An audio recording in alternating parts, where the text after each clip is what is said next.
ஆடுவோமே பள்ளு பாடுவோமே ஆனந்த சுதந்திரம் அடைந்து விட்டோம் என்று ஆடுவோமே.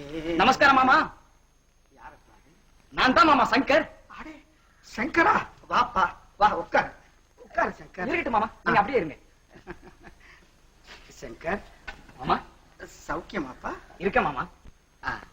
ஏன் மாமா, மீனா இன்னும் எத்தனை காலத்துக்கு தான் இந்த குடும்ப பாரத்தை தாங்கிறது? அந்த பாரத்தை தூக்கி ஏன் தலையில போடுங்க மாமா.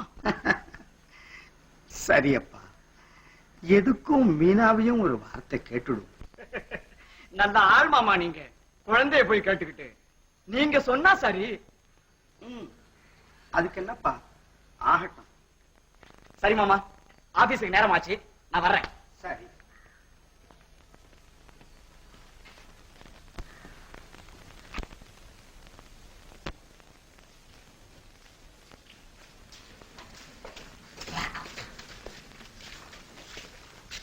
மாஸ்டர், அரும்பாடுபட்டு ஆராய்ச்சி பண்ணி கண்டுபிடிச்ச ஐடியா ஜாக்கிரதை நடந்துக்கணும். என் பேரை கெடுத்துப்படாங்க. கவலைப்படாத ராஜா, நீ கண்ணாடி எடுத்து கல்ல உட. அவன் நம்மள உடைக்கட்டும். கல்ல எடுத்து கண்ணாடிய உடடா. அதுக்கப்புறம் நான் எவ்வளவு ஸ்மார்ட்டா பிசினஸ் பண்றேங்கிறத பாரு நீ. சரி வாங்க போகலாம். கொஞ்சம் வேணுமா? சரி.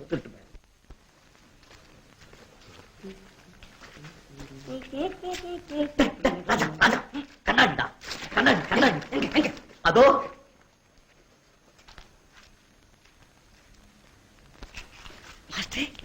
மூணாவது மாடி, மேல் மாடி, கீழ் மாடி, 3 மாடியிலையும் கண்ணாடி இருக்குது. சீக்கிரம் சீக்கிரம் உட.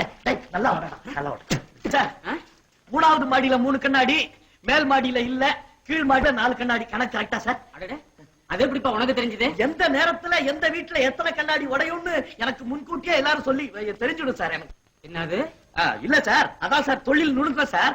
கண்ணாடி உடைஞ்சிருக்கிற இடம் மட்டும் தான் சார் கண்ணுக்கு தெரியும் சார். ஆமா சார். அப்படியா? ஆமா சார். சரி சரி, அளவு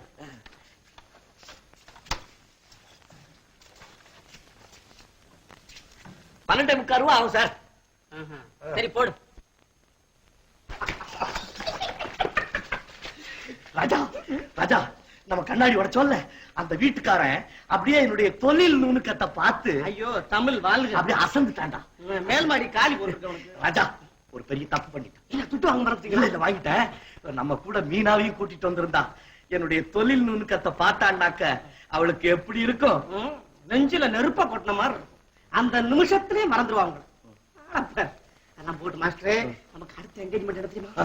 ஏகாம்பரம் முதலி தெருவு 7ஆம் நம்பர் வீடு. 7ஆம் நம்பர் முதலி தெரு, ஏகாம்பரம் நம்பர், மாறா நம்பர் வீடு. ஏகாம்பரம் முதலி தெரு, 7ஆம் நம்பர் வீடு. கண்ணாடி ரிப்பேர். கண்ணாடி கண்ணாடி ஏன் சார்? உடைஞ்ச ஜன்னலுக்கு கண்ணாடி போடலையா சார்? என்னது உடைஞ்ச ஜன்னல்? இங்க ஒண்ணு உடைஞ்ச ஜன்னல் இல்லப்பா. ஏன் சார், இதுதான் 7ஆம் நம்பர் வீடு. ஆமா. ஏன் அப்படின்னா நேரம் உடைஞ்சிருக்கணுமே சார்? என்னது?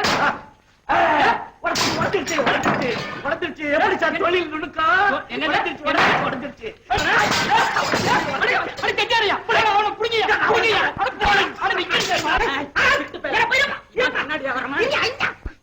கொண்டாயா கொண்டாயா சத்யா, கொண்டாயா.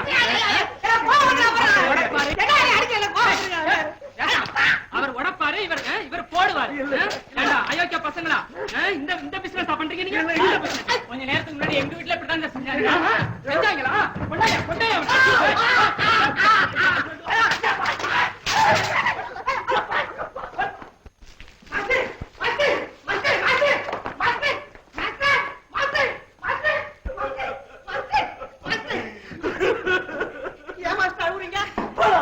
இந்த மானத்தை வச்சுட்டு உயிரோட இருக்கிறதானா? அடிச்சு விட்டா ஒரு பையன் மானம் போறோம். இது எதுக்கு நான் உயிர் வாழணும்? மானம் போனா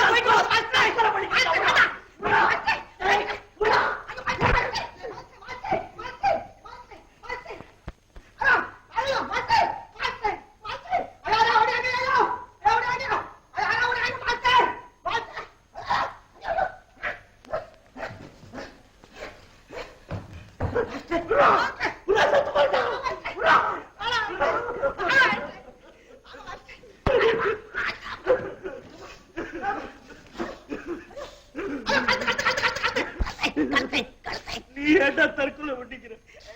அது கண்டால வந்து மாட்டேங்குது. நான் என்ன பண்றேன்? எல்லாம் உங்களால வந்த வேலை மாஸ்டர். ஆமா 7ஆம் நம்பர் வீட்ல 8 மணிக்கு உடைக்கிறேன்னு சொல்லிருந்தேன். நீங்க 7:45 மணிக்கு ஏன் போனீங்க? கொஞ்சம் முன்னால அட்வான்ஸா போய் நிக்கலான்னு நின்ன. அது என்ன தப்பா? நின்னீங்கல்ல, வீட்டுக்காரங்கிட்ட என்ன கேட்டீங்க? என்ன கேட்டேன்? இன்னும் கண்ணாடி உடையலையான்னு கேட்டேன். பின்ன அது போதும்ல, தோலை மட்டுமா உரிப்பான், எலும்பையும் முறிப்பான். ராஜா, நீங்க ஆராய்ச்சி பண்றேன்.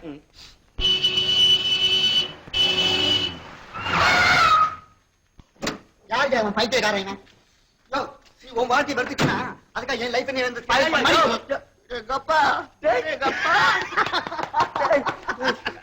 எப்படா இருக்க? நீ எப்படா இருக்க? என்னடா அலங்கோலம் இது? என்னம்மா எப்படி இருக்கு? உனக்கு விஷயம் தெரியுமா? நான் இப்போ மளிகை கடையில வேலை செய்யறேன்டா. ஏண்டா நீ மாளிகையில் வாழ வேண்டியவன், ஏன்டா மளிகை சாமான தூக்கிட்டாலே?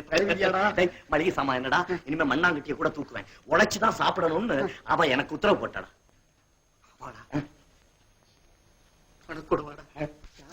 வானகமும் வையகமும் கண்டிராத அழகு தேவதை என் காதலி. நடு ரோட்ல என்ன பேச்சு? வேண்டா பயப்படுற. யார் அது? நீ இப்ப என்னமோ சொன்னீங்க. வானகமும் வையகமும் கண்டிராத அழகு தேவதை உன் காதலியா? இவர்கள் தான் மதிப்புக்குரிய அப்பாத்துறை அவர்களின் செல்வி மாலதி. மாலதி, நாங்கள் இருவரும் சிறு வயது முதல் கொண்டு ஒன்றாக உண்டோம், உறங்கினோம், பள்ளியில் படித்தோம், பாலிய நண்பர்கள். ஆனால் நான் இப்ப இருக்கிற ஸ்தானத்துல இருக்க வேண்டியவன் இவன். இவன் இப்படி ஆயிட்டான். வாங்க போலாம். அதான் நான் சொன்னாலு.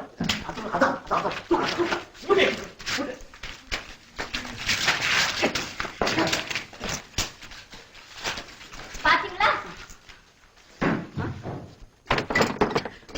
மீனா, 8 நாவுக்கு பூ கொடு. உங்க அப்பா வீட்டு பணமா 8 நாவுக்கு பூ கொடுங்கறியா? என்ன சார் நீங்க பக்தி பண்றதுல ஏன் சார் கஞ்சத்தனம்? நிறைய பூ பட்டா தான் சார் நிறைய புண்ணியம் கிடைக்கும். அப்படியா? அப்ப வாங்க கொடுங்க. எத்தனாவ குடு பூவை.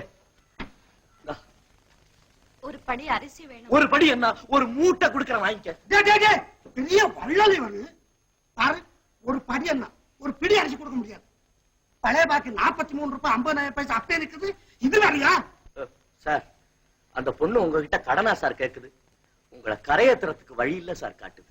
என்னப்பா சொல்ற நீ? சார், பாரதம் படிச்சிருக்கீங்களா சார்? பாரதம் படிச்சிருக்கீங்களா? அதுல பகவான் என்ன சொல்றார்? ஒருத்தன் ஒரு ஏழைக்கு ஒரு படி அரிசி தானம் பண்ணான்னா அவன் சொர்க்கத்துல நடந்து போறதுக்கு ஒரு படி கட்டுறாங்களாம். அப்படியா? ஆமா. ராமாயணம் படிச்சிருக்கீங்களா? ராமாயணம் படிச்சிருக்கீங்களா? அதுல கம்பன் என்ன எழுதியிருக்கான்? கடன்பட்டார் நெஞ்சம் போல் கலங்கினான் இலங்கை வேந்தன் எழுதியிருக்கான். அதுக்கு அர்த்தம் என்ன தெரியுமா? தெரியாதுல்ல? நான் சொல்றேன் கேளுங்க. கடன் பட்டவங்களுக்கு மேலும் மேலும் கடனை கொடு, அவங்க மனசை கலங்க வைக்காத. அப்படி கலங்க வச்சீங்கன்னா 5 ஜென்மத்துக்கு நரகத்துல போய் விழுவேங்கிறான். ஆமா, 5 ஜென்மத்துக்கு விழுவேன். 5 ஜென்மத்துக்கு 5லயும் விழுவேன். அவ கேட்டதெல்லாம் கூட்டு வாங்கிக்க. என்ன வேணும்? ஒரு கால்படி துவரம் பருப்பு. கால்படியா? கேட்டது கேட்டிய ஒரு படியா கேட்க கூடாது. கொடுப்பா சார். கொடுத்துறப்பா. கொடுத்துறேன்.